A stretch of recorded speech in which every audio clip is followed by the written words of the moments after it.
Welcome to Truth and Company Boxing Podcast for another segment of 20 Random Questions. I'm your host, John the Truth Dioria, and tonight's guest is professional boxer Steven Upsher. How you doing, Steve? Hey, what up, man? I appreciate you taking time to come on, man. I see you were at the gym. So what's going on there? I'm working with two of my amateurs. This is my gym. It's what I do on my day-to-day. Boxing is my life. I love it. Okay, so you're not fighting anymore, though, right? Let's be clear on that. You're not fighting anymore. Not at this moment, but I have flirted with the idea of getting to 30 wins. I have flirted with that idea. Okay, so we might see you back in the ring. It's a possibility. If you did, though, it would be at middleweight or super middle. Okay. So you're training. So basically, you're a coach right now, and you run your own gym, and you're training some amateurs. I have a pro as well. He's 10-0. It's difficult because he's in the Navy. Okay. His name is Eberhard. Say his name again. Amante Eberhard. Okay, we'll have to look out for him. 10-0 junior welterweight. Okay. And just we were just talking off air, but I just wanted to make this clear for some of the hardcore fans. Probably know this if they followed your career and followed your brother's career coming up, but a lot of the casual fans might not be aware of this, that you actually have a brother that boxes as well, and he's pretty well known as a boxer. I mean, he's a heavyweight contender, and that's Fast Eddie Chambers is actually your blood brother. Yep, that's my big brother. That's pretty cool, man. I don't, that could be a trivia question someday. There's a lot of brothers out there that box, and a lot of fans sometimes don't realize it because sometimes they have different last names or something. Yeah, like a lot of people don't know it. So, all right, are you ready for these random 20 questions? I'm ready. All right, question one. I don't want to get into the boxing right now. I just want to. Question one is this: tell me about your background and your upbringing a little bit. Siblings, parents, where you grew up, things like that. We'll get to the boxing after that. Well, I am from an area a little. I hate to even call it a little outside of Pittsburgh because it's basically like if you were out of town and you told somebody, if somebody asked where you were from, you would say Pittsburgh because that's the part that everybody knows. But it's called McKeesport. That's where my dad's side of the family is, and that's where I've spent most of my life, even though I've lived all around Pittsburgh. But I consider myself from McKeesport, PA. That's where I spent most of my time. Most of my family's here. My dad's side of the family is huge. My mom's side is big, but they're not as together, so you don't see them really a lot. I have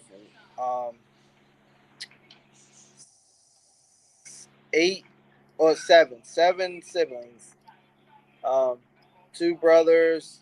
Well, what am I talking about? Two brothers, three brothers, and three sisters. Four sisters. Three brothers and four sisters. I'm sorry. Too many to even remember what's what.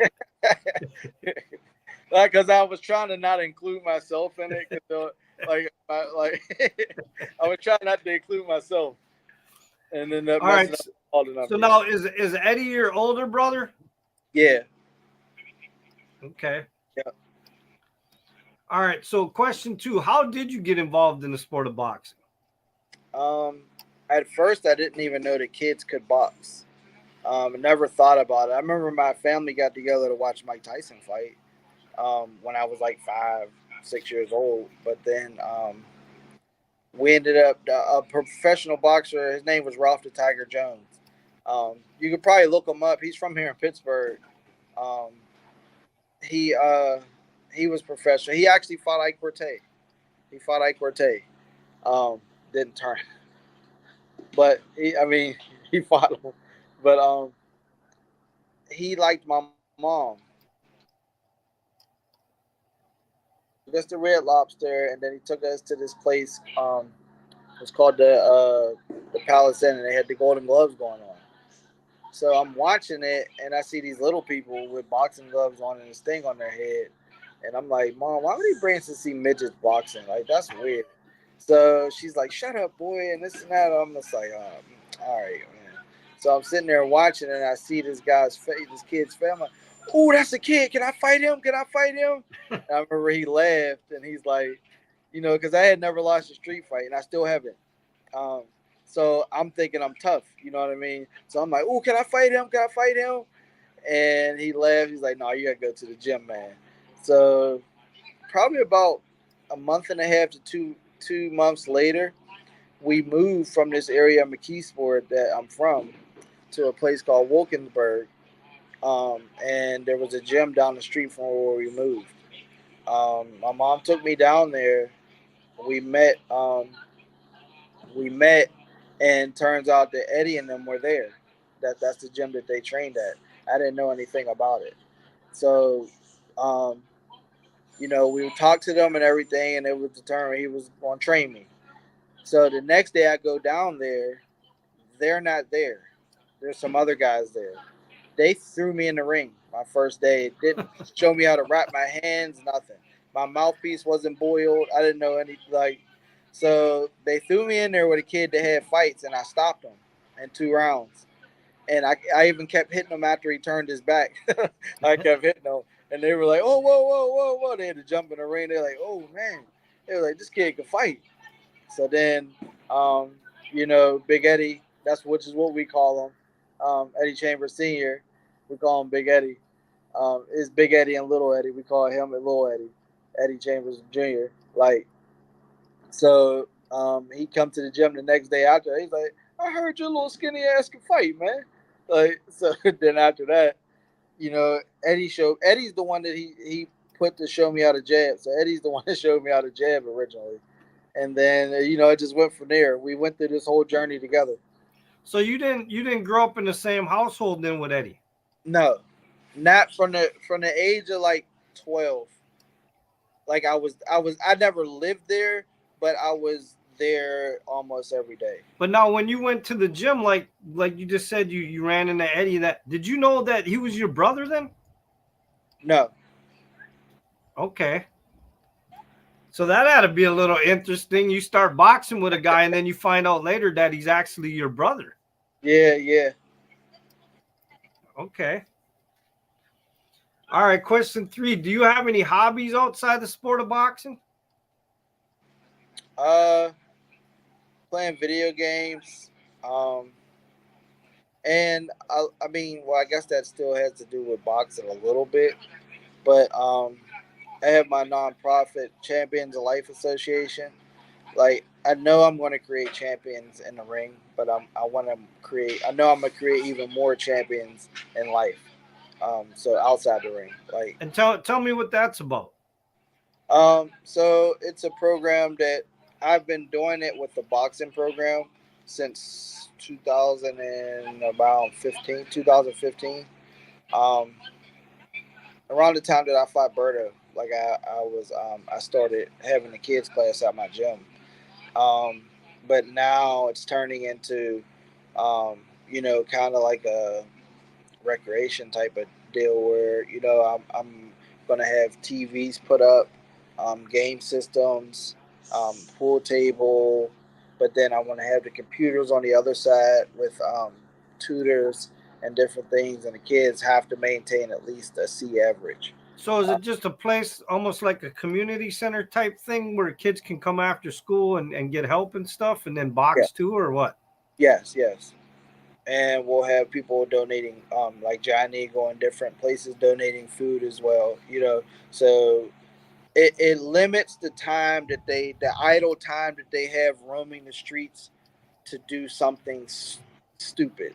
You know what I mean? Nice. All right, question 4: do you have any boxing superstitions? Um, I do just about everything. probably Eddie. I don't know if Eddie still does, but we did everything with our left first. Like we put our left shoe on first, left glove on first, because that's what comes first, our jab. You know what I mean? So that was like they wrapped our left hand first. It was just like a thing. Like we didn't think about it after a while because that was just what it was. But and I've had my same. Ask him. I've had my no. Ask him. Ask him. I've had my same headgear and cup since the beginning of my pro career. Wow. Yeah, it's a Reyes. I mean, this is a plug for Reyes. It lasted all this time. like And yeah, through a lot of fights. yeah. Like my cup has been in all the fights, every one of them, all my sparring sessions, and it's still holding up perfectly fine. Okay. All right. Question 5. Same Oh, mouthpiece. same mouthpiece too? Yep, never changed it. Your entire pro career? Yep. Oh my God.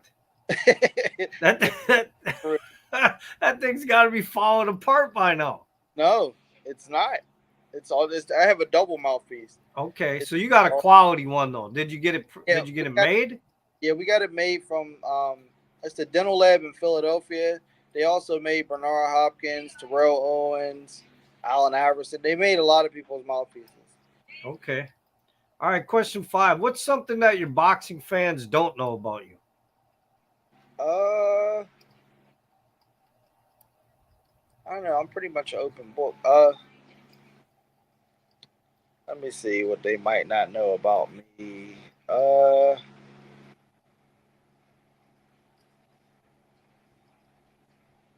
I have a couple of famous family members other than me and Eddie. And who would that be? Um, my one cousin Sam Sneed was with Death Row Records with Tupac and all of them. He actually produced a song. It was Dr. Dre's first song outside of Death Row. It was on a Friday movie. It was like the what is this song? Keep Their Heads Ringing. That was it. He made that beat for him. He produced that, and also another one of my cousins. He actually got me my first custom boxing outfit made. Curtis Martin. He's a running back. He's a Hall of Fame running back from the New York Jets. Oh yeah, I know who he is. Okay. Yeah, All right. got a signed poster over there over top of my desk. Okay. Nice. But he's the All one right. that gave me my first ever custom boxing outfit when I was 15. Nice. He made it. No, he got it made in New York. After we Okay. played one of his games, and he asked me, and he's the one that made up my boxing name Showtime because he got that on my outfit. Okay, that's pretty cool.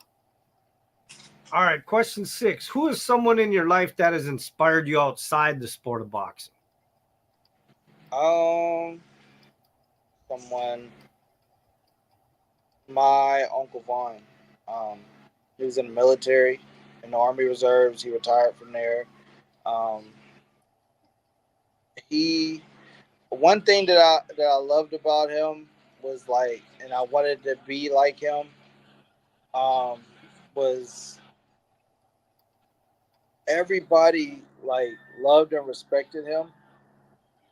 I never seen him have to raise his voice. I never seen him like get angry, like have to get mad and angry. But everybody respected him and they liked him. Like they just, so that's what I always strive to be. I sat back and watched a lot.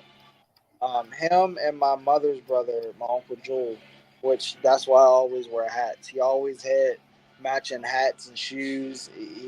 He always had all the girls, and I'm just like, man, I'm gonna be like that. You know what I mean? So those two I kind of blended the two.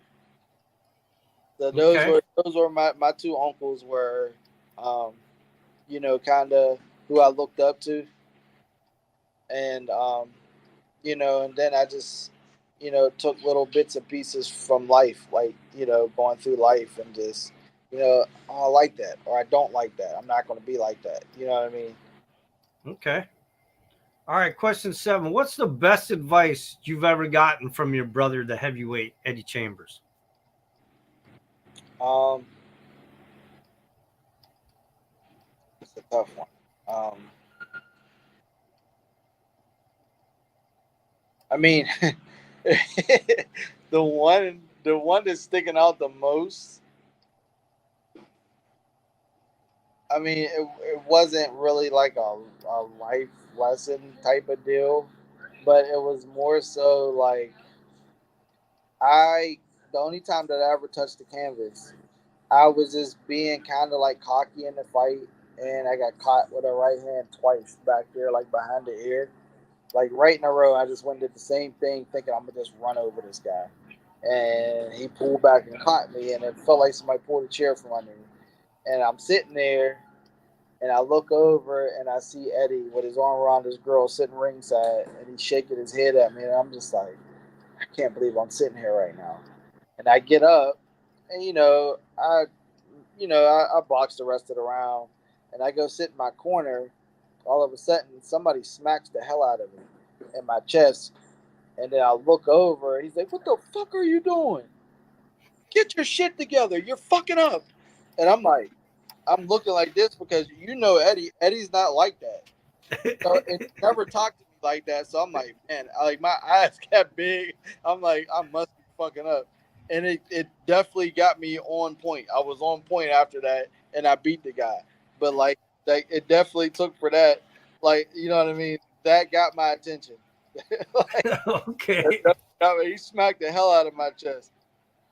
Like it stung a little bit. I looked over and it's him, and he started yelling at me, and I'm like Eddie, like I didn't know I was fucking up that bad. All right. Yeah. Question 8. If you could have one superhero ability, what would it be?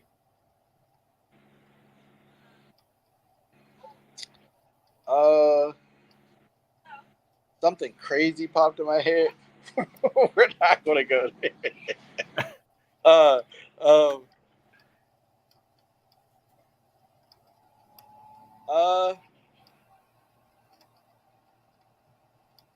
if I had being able to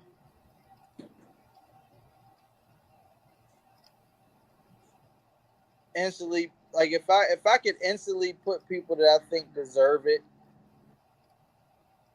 in the spot that they deserve to be in, I would love to have that ability to just be able to just snap my fingers, and then the lady that I've seen for 3 years walking 5 miles to work and back. If I can snap my fingers, now she's the store owner. Now people are working for her. You know what I mean? If I can snap my fingers, I would do that. So you would only want to put people in positive situations. What about people that you thought belonged in negative situations? That as well. Because Okay. I want to snap my fingers and then they're not there no more. You know what I mean? Okay. All right. Question 9. Who was the hardest puncher you've ever faced in the ring in a fight or sparring? Hate to admit it, but Eddie Gomez. Like everybody knows me, I keep it real. It was Eddie Gomez. That's the only time that I've ever been hurt in a fight like that. Okay. I give him credit. And actually, me and him actually got a little bit cool after that. All right. Question 10. What's your best boxing memory out of your career? What's the first big one that comes to mind? Um, Actually, wasn't me fighting. It was there was a fight show here in Pittsburgh, and I don't know if you remember Rod Solka fought, and Yep. I was the head in this corner. Um, and he fought Monty Clay here, and it was an Iron Mike Tyson's promotion. So he was here, and I had met him one other time because we have a mutual friend, Mario, who's also was the manager of Toro Gotti. Um, and so I went over to Mike Tyson to get a picture, and he sits his plate down, and I'm like, "Hey, Mr. Tyson, my name is," and he stopped me. He was like, "I know who you are, kid. You're Steve Upshur." I'm like, "What?" He was like, "I remember you. I'm a big fan of yours, kid." And he puts his plate down and he stands up and he starts showing me stuff for like 15 to 20 minutes. People start pulling out their phones and everything. And in my mind, like I'm listening to him, but I'm like, oh my god, Mike Tyson just said he's a fan of mine. Like, like right then and there, it was just like nothing else matters at this point. Like the guy that my parents and everybody used to get together to watch knows who I am. And then not only that, he was breaking down different parts of my fights with Collazo and Berto, and I'm just like, I mean, what else? What else could I ask? That's my world championship right there. All right. Question 11. What animal best fits your personality? Ooh, I would say, um, a dog. I would say a dog. Okay. Um, that probably sounds a little because everybody says I'm a dog. I'm a dog, but like because I'm a very loyal person. You know what I mean? I'm very loyal, no matter who you are. I was just talking to somebody the other day. There was a guy that was a drug addict. I met him. I never turned my nose up at anybody. And I seen that same drug addict and he's getting himself together. I went and gave him a hug at the Walmart in front of everybody. He started crying. Like nobody's ever been that nice to me, man. Before I'm like, come on, man, don't do that in the middle of the store. Like I'm a regular person. You know what I mean? You're a person. We all live our lives different. You know what I mean? We make decisions, and you made a decision ahead. You're a little messed up for a while, but we're all good. You're good now. You know what I mean? And you're my friend. So no matter where we are, no matter where you came from, I mean, I don't care. Like, you know what I mean? I still know you. You're still my friend. You still help me here at the gym. So I'm gonna come and give you a high five, a handshake, a hug, anywhere. Nice. You know what I mean? So like, I would say probably a dog, like 'cause loyalty and they'll fight to the death. You know what I mean? Okay. And they protect people. Yeah, I'm a protector as well. All right. Question 12. If you were to go on a trip to outer space, what two people would you take with you? My brother Eddie and my daughter Stevie. Okay. All right. Question 13. If you could win a trophy or an award in something other than boxing, what would it be? If I could win an award, you said if I could win an award or If you outside of can, boxing. yeah, if you could win an award or a trophy outside of boxing, what would it be? Um, Humanitarian award, Okay. and not because I want the praise for it, but that would mean that I've caused a great deal of change, which is what I aim to do. All right. Question 14. If you got into a street fight with three guys, what two Pittsburgh boxers would you choose to be on your side to fight with? Paul Spedafora, my big bro Paul, and um, Monty Clay. Okay. All right, question 15. If you could hold any record in the Guinness Book of World Records, what record would you want to hold?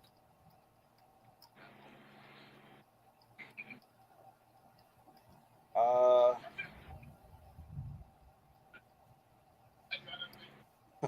that's a rough one. That one caught me totally off guard. You got me with that one, John. I ain't never thought of that like that. Um,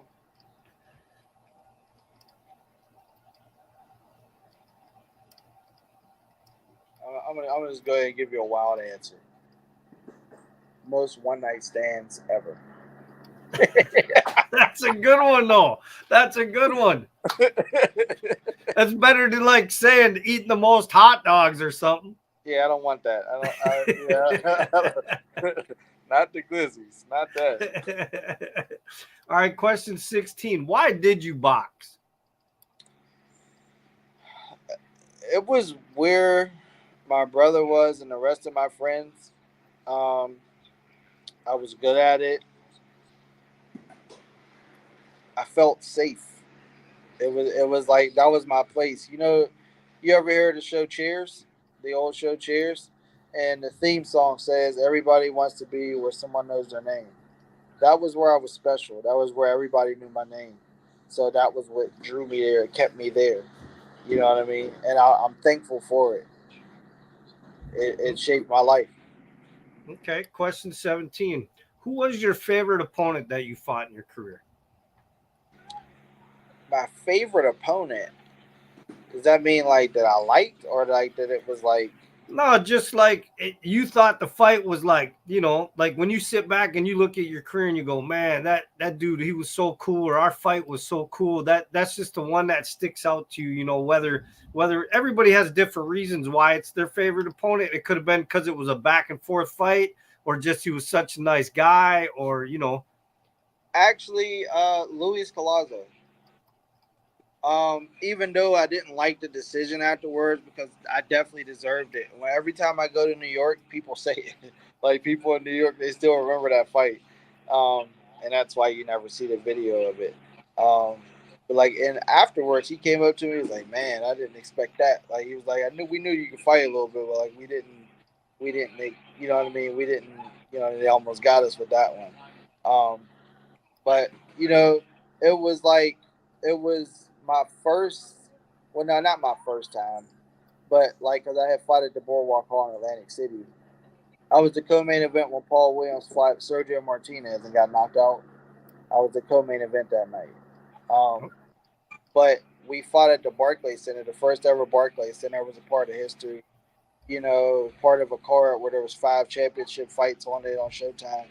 It was just like so cool. I'm fighting this guy that I used to watch him fight on TV, you know, and now I'm actually in here with him. Like I'm on his level, you know what I mean? And I'm beating him, you know what I mean? And I'm beating him. Like this is cool. Like, but it wasn't easy at all. You know what I mean? But like he was so slippery. He's probably the most slippery fighter that I've ever fought as well. That's the only southpaw I ever fought. And Okay. I went right in with Galaza. So yeah, I would definitely say Luis Colazo. That was the coolest fight to me. All right. Question 18. If you could have dinner with any two athletes, alive or dead, who would you want at your table? Muhammad Ali and um, Muhammad Ali and someone I never got to meet who was one of my favorite fighters back in the day, Corey Spinks. Okay. All right. Question 19. What's something that you're very passionate about besides boxing? Helping people, like helping kids. I know it sounds cliche, but like that's literally what I'm about. Is like my daughters, my wife, my mom, the rest of my family, and my grandma. Um, and but like helping these kids at the gym. Like my gym closes at 8, and I'm still here. My guys are still in here. You know what I mean? Um, I'm all about helping. I feel like that's my reason for being here on this earth is helping people and bringing different people together. Like in my gym, sometimes I sit back and I'll just like see like I have all different walks of life in here. There's a guy that ended up he's one of my closest friends now. Like he walked in here, and I don't know if you've ever seen a movie, A House of a Thousand Corpses, or, Yep. all Or right, by Rob Zombie. yeah, remember Captain Spaulding, that guy that had his Okay. face painted, like guy, look, my boy Ryan looks exactly like him, and he walked in here one day. I'm like, whoa, that's a bad guy. He definitely does not want to be here. And he opens his mouth. I thought he was like a racist. I thought he just thought he walked into the wrong gym. But he was such a nice guy. And now he's one of my close friends. You know what I mean? Nice. Yeah, like him. And then there's another guy from another walk of life, from the hood, black guy. He has tattoos everywhere, the same.